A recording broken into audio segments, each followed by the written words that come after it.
Welcome to The Informant, the podcast that talks about anything and everything. We cover from sports, religion, politics, social, you name it. I'm your host as ever, Doc McLeod. So without any further ado, let's delve right into it.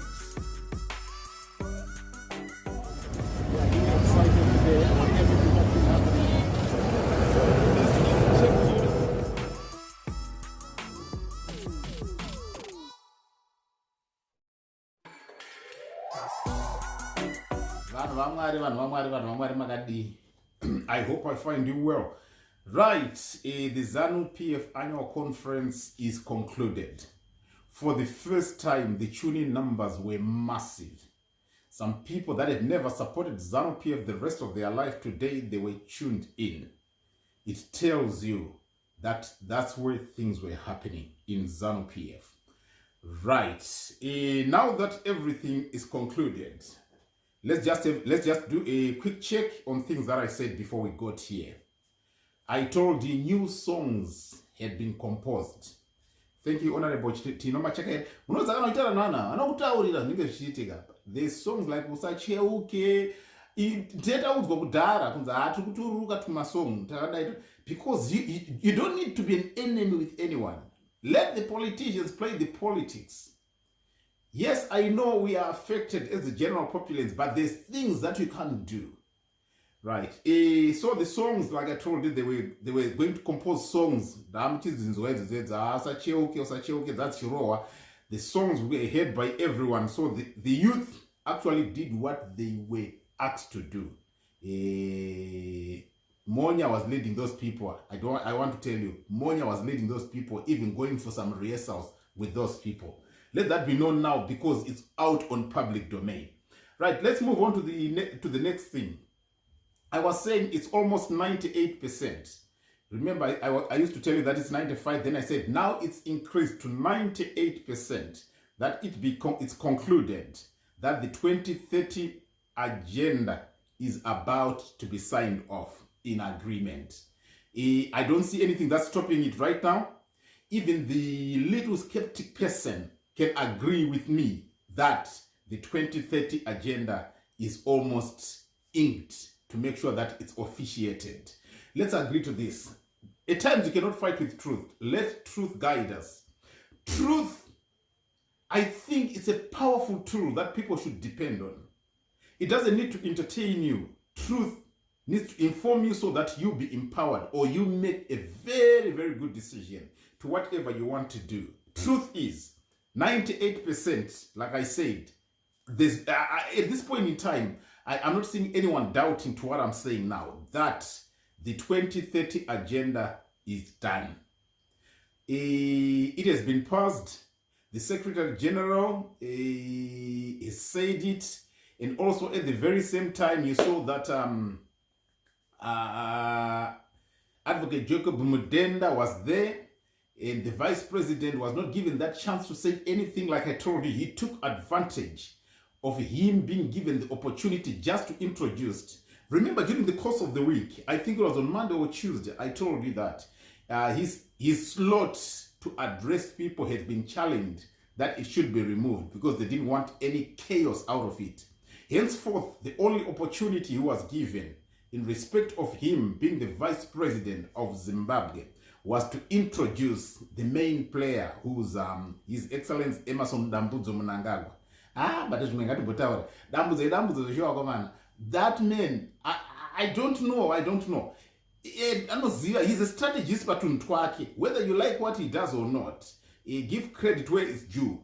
When it comes to politics, remember I told you, these two people, the Vice President and the President, have two different qualities. The sitting president is a master in intelligence. Don't try and ignore that. Take the fact. You know, even if somebody is your enemy or somebody you don't like, don't take away their qualities or don't ignore their qualities, because the very same qualities is what they will use to defeat you. He is a master in intelligence. But when it comes to the Vice President, he is a master in guerrilla warfare. So give credit where it's due. If this fight was everything to do with guerrilla warfare, the sitting president would have been defeated by the vice president. But because it was a game, or it's a game of intelligence, the vice president will always continue to play second fiddle. I told you the infiltration in Zanu PF is very serious. I actually made a video about it so that people would follow closely to see exactly what's happening. It's coming to pass. Everyone is getting to see of what I said, that this game is a game of intelligence. There's something I need to tell you. Now that the Constitution is about to be amended, let me tell you what is going to be some detrimental effects to those that have always opposed the sitting president. I want you to pay attention to this. Blessed Geza tried to call people to come together so that they uprise against the sitting president. Nelson Chamisa could sense what was there. At one point, he put a tweet in support.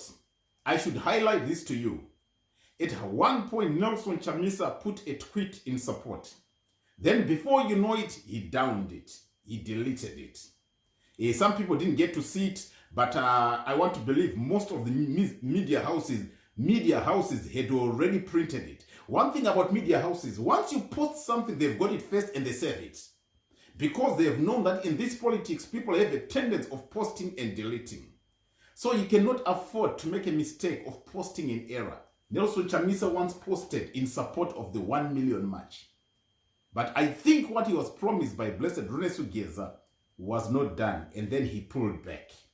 They wanted now to join hands with him so that they make the 1 million men march, which was not as successful, which was a big failure, if I want to be very honest.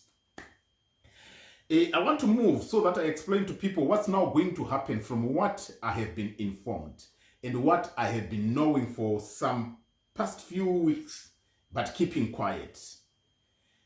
The Constitution is not only going to be amended for the 2030 up to 2035, the life president of the sitting president. That's not the only thing that's going to be amended. It is now going to be used to influence the building of a kingdom. You remember the Monumutapa kingdom that I said very soon you are going to be hearing about it. Because what most people don't understand is the powers that are vested upon the president. The presidential powers vested upon the sitting president, Emerson Dambudzo, Trabablas Mnangagwa, is that he is an executive president. So some of the things that he used to need parliament for them to be passed, he can now say them by himself without consulting no one. Henceforth, you see people complain about tenders and all that. What people don't understand is what I want to enlighten many people to understand. It's because of the executive powers that he has. Right. These executive powers were started by the late Robert Gabriel Mugabe when he wanted to make sure that his position is well secured. He wanted to make decisions in so many things without objection from many people. In a good example, the parliament. So after that, now the very same way adopted with the incoming of the second Republic president, Emerson Dambudzo Mnangagwa. He now with those executive powers is now pushing for the establishment of the Monumutapa. The establishment of the Monumutapa is going to make sure that Zimbabwe is now going to be a kingdom. What does it mean to those who don't know? It means to say power is now going to remain within a certain clan. I can call it the Mafini clan for now, but I will explain to you how it's being set together. He becomes the Monumutapa of the nation. So what does it mean? It clearly defines that he is now going to become the life president. But his first task in the building of the kingdom is also to see through to the 2030 agenda, building Zimbabwe into a second income, into a second world. So that's where he's aiming to take the country to. What I see now being a very big challenge is if you are not in line with the sitting president's team, it's going to be very difficult for you to be a person who has got influence in Zimbabwe. I've heard many people saying the vice president is now going to be fired.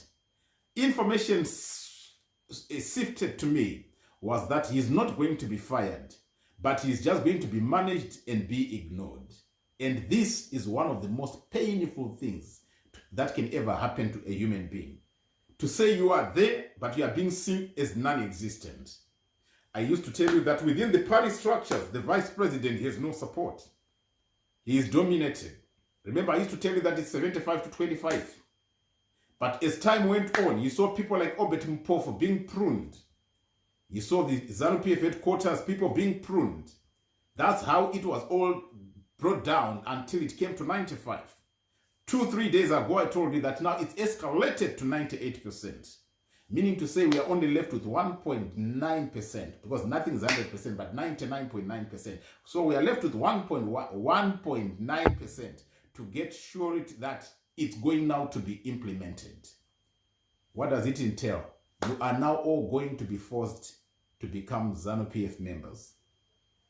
I know it's not gonna sit well with a lot of people, but here is the thing that's there now. Remember the amendment of the Constitution. They are pushing that it bars people from voting. We are now coming to the way China is run. I want you to get it very clearly. They now want to close down that it's no longer the people that votes. So this chance that Blessed Geza had and was pushing for other people to support, and people turned a deaf ear to, was actually sealing the fate to try and make you know that what you don't know is it's now being pushed that it is only meant to be the parliament that votes. Another new twist to the whole deal. So your voice is gone. If you want a voice, you have to make sure that you are implemented or you are fixed into the parliament. So it is the members of parliament that are now they are pushing that it's only the members of parliament that are going to be voting from thence on. We are now going to run like a kingdom. You didn't know about it, but this is exactly what's on the ground. So what does it mean to our constitution? In our constitution, it means to say section 92 and section 95 are needing now to be amended. It's easy to amend section 92. It's easy to amend section 92 to say the president's extension of term can now be voted by members of parliament. But that's not still very possible until section 95 of the Constitution is amended. Because if it means to say the president is now going to be pushed to go to 2030, he has to resign before he serves half of his second term. He doesn't need to serve 2 years, 6 months. He does that. If he does that, he will not qualify for after the amendment of the Constitution. So looking at the month that we had the elections, it means to say we had the elections in August. So September, October, November, December, January, February. So up until, he's not supposed to sit in as the sitting president up until February of next year. If he does, he would have qualified to have served a second term, because half a term is considered a full term when it comes to constitutional amendment. So he's now going to have to be resigned before February of 26. Meaning to say, once that is done, then the parliament votes him back to serve a new term, because he is allowed 2 terms. So if he doesn't serve 2 years, 6 months, he hasn't served a term. So all this time that he has been president, from the time he won the elections in 2023 to now, he still hasn't served half a term. So it's still not being considered a term. So if he is resigned now, all that time is counted for nothing. What does it mean? It means to say if they vote that he serves up to 2030, he will be running a new term, which supports exactly what he was saying, that I'm a constitutionalist. So what's happening here cannot be pointed to him, but it's got to be pointed to the Constitution, which is now going to be amended to befit the plan that's there for the president to be running until 2030. Come 2030, you'll be 88. When we talk about him being to 88, they are still going to push it to 2035. 2035, he will be 90, he will be 93. Come to think of it, that's life presidents. Because obvious by then, he will be around about 5 to or a minute to of his lifetime. He would have served. By then, the baton would be served. It also gives the person of Kudata Gure enough time for him to make sure that he secures support from within the structures of Zanu PF. If ever this amendment of the Constitution fails and he wants to contest for the 2028 elections, which I don't see, I can partly or unofficially tell you that there is no more elections in 2028. Take what I've just told you. There is no more elections in 2028. We are now running to 2030. As of now, swallow this and I'll be coming back to explain more. Other than that, have a good day and I'm out.